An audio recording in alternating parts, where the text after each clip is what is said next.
রাজ্যের পুলিশের প্রতি ক্ষোভ মমতা বন্দ্যোপাধ্যায় যেটা মানে একেবারে সামনে নিয়ে আসলেন, সেটার কারণটা কি আপনার কাছে কি মনে হচ্ছে? একই সঙ্গে কাবিশান মানুষের সঙ্গে কানেক্ট হচ্ছেন এবং যারা গুন্ডাগড়ি করবে তাদের উদ্দেশ্যে কাবিশান বার্তা দিচ্ছে বার্নলের, তাতেও কেন প্রতিক্রিয়া রাজ্যের মুখ্যমন্ত্রী দিচ্ছে? এই দুটো প্রশ্ন। রাজ্যের মুখ্যমন্ত্রী তো খুব ভালো কথা বলেছেন। মমতা বন্দ্যোপাধ্যায় আইসক্রিম খাওয়ার কথা বলেছে, ঠান্ডা হতে বলেছে, আইস নিতে বলেছে। কাকে বলেছে যে যাদেরকে ওনারা বলছে বার্নল দেবে, মমতা বন্দ্যোপাধ্যায় বলছে যে আইসক্রিম খাওয়াবে, মানে ঠান্ডা হতে বলেছে। মমতা বন্দ্যোপাধ্যায় বার্তা, আমি আবার বলছি, গুন্ডাদের উদ্দেশ্যে উনি বলেননি, উনি গুন্ডাদের উদ্দেশ্যে বার্তা দিয়েছেন, তার প্রতিক্রিয়া মমতা বন্দ্যোপাধ্যায় দিচ্ছেন। আমি সেটা বলছি, কেন এর কারণটা কি? সারা বাংলায় যতজন আধিকারিক বলুন, যে আধিকারিকরা ছিল পুলিশ আধিকারিকরা, তারা বাংলার ভূগোল বুঝতো, কোনায় কোনায় তারা বাংলার সমস্ত জায়গায় এবং দীর্ঘদিন ধরে ভোট করে এসেছে, কিন্তু তাদেরকে ধরে ধরে সব জায়গায় তাদেরকে চেঞ্জ করা হয়েছে। এবং আমার এখানে আরও আর একটা প্রশ্ন হলো যে ঠিক বাংলায় মোথাবাড়িতে যে ঘটনাটা ঘটেছে, সেখানেও যিনি ছিলেন এজেন্ট নাম্বার 1 জয়ন্ত কাণ্ড, তিনি পুলিশ অবজারভার বিজেপি নেত্রীর স্বামী ছিলেন মোথাবাড়ির ঘটনায়। এবং বাংলায় যে অশান্তিটা পাকানো হয়, সেই অশান্তিটা পাকানোর পিছনে তো বিজেপির যেমন হাত আছে, বি টিম সি টিমেরও এখানে হাত আছে। তাহলে বাংলাকে তো শান্ত সবাই চায়, শান্তিপূর্ণভাবে ভালোভাবে ভোট হোক, কেননা ভোট আজ আছে কাল থাকবে না।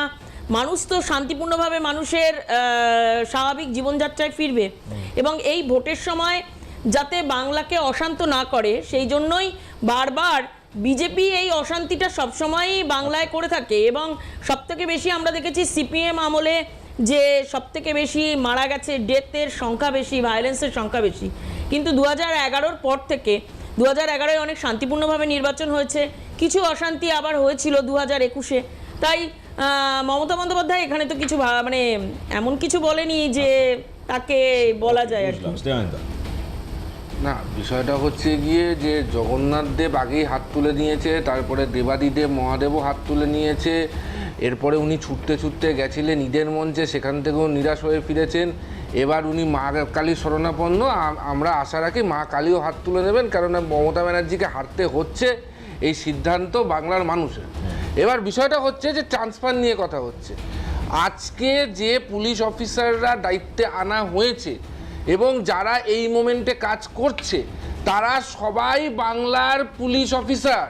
তাদের শুধুমাত্র ট্রান্সফার হয়েছে, বাইরে থেকে কোনো পুলিশ অফিসার আনা হয়নি।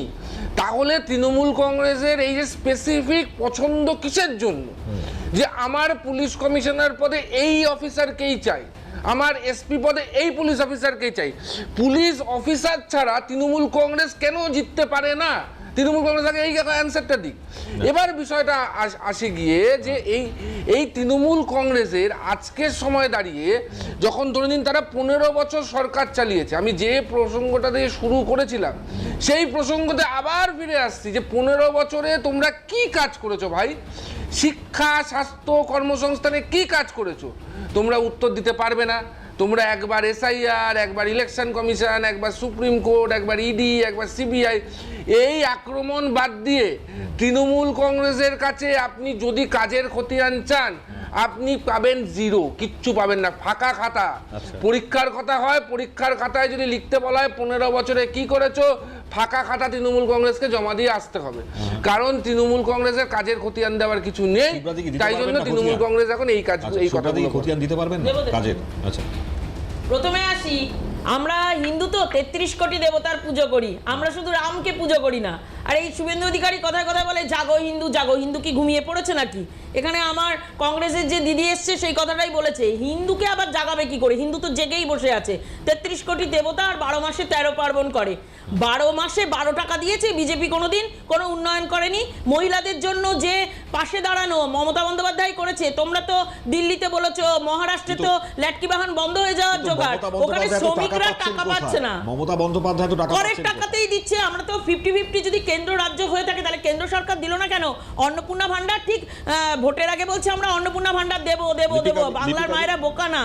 আর একটা কথা, 2011 সালে আইটি কোম্পানি ছিল 500টা, 2026 সালে 1500টা আইটি কোম্পানি হয়েছে। 11 সালে চাকরি করতো 90,000 জন, 2026 সালে সেখানে 2,60,000 জন চাকরি করে। তাহলে বাংলার মানুষের কোনো বই 15 বছরে আমি খাতায় কিছু লিখতে পারবো না, 15 বছরে লিখে শেষ করা যাবে না যা মমতা বন্দ্যোপাধ্যায় করেছে। তার কারণ হলো মমতা বন্দ্যোপাধ্যায় তো মানুষের সরকার, আর মমতা বন্দ্যোপাধ্যায়কে মা কালীকে ডাকতে হবে না, বরং বিজেপি দল রাম ছেড়ে দিয়েছে, মা দুর্গা মা কালী ডাকছে স্টেজ থেকে, কারণ দুর্গা 10 হাতে রক্ষা করবে তাই। লিপিকা দি, একটা জিনিস অদ্ভুত লাগে যে আজকে বিজেপিকে ক্ষমতায় আসবার জন্য এসআইআর করতে হচ্ছে, রোহিঙ্গার গল্প ফাঁদতে হচ্ছে, তারপরে তাকে আধিকারিকদের সরাতে হচ্ছে, এত কিছু করবার জন্য মানে এসআইআর তো আগেও হয়েছিল লিপিকা দি, মানে এটা হঠাৎ করে তো- আসামে না না কেন? SIR যখন আসামে যেখানে হচ্ছে না। ইলেকশন, ঠিক ইলেকশনের আগে ইলেকশনের মুখে কেন SIR? সারা যেটা দু বছর বছরের ভর জিনিস করুক 3 না। মাসে করছে। আমরা কিন্তু কংগ্রেস কিন্তু কখনো এসআইআর এর বিরোধী নয়, কিন্তু পদ্ধতিটার বিরোধী। এই যে পদ্ধতিটা যেটাই করছে সেটার বিরোধী। আমার কোনো এত কিছু করতে হবে কেন? বিজেপি যদি ভালো কাজ করে থাকে, বিজেপি যদি হিন্দুদের বন্ধু হয়ে থাকে, এত তাহলে অন্তত হিন্দুরা তো তারা ভরসা করবে। জাগো তাতে এই হিন্দু ভরসা জাগো। করার কোনো মানে কোনো ইয়েই নেই। এদিকে এখন কিন্তু বিজেপি আবার সংখ্যালঘুদের কথাও বলছে, কিন্তু তুমি দেখবে সংসদে একটা ওদের কোনো সংখ্যালঘু মেম্বার নেই, কোনো সাংসদ নেই সংখ্যালঘু। তাহলে এই যদি হয় তাহলে সারা ভারতবর্ষ হলো আমার ধর্মনিরপেক্ষ দেশ, সেই ভারতবর্ষকে এরা আবার সংবিধানের কথা বলে, সংবিধানে রয়েছে তো সেই কথাটা, তাহলে তাকে কি করে চালাবে, কি করে ভারতবর্ষের বাকি মানুষগুলোকে অবহেলা করবে?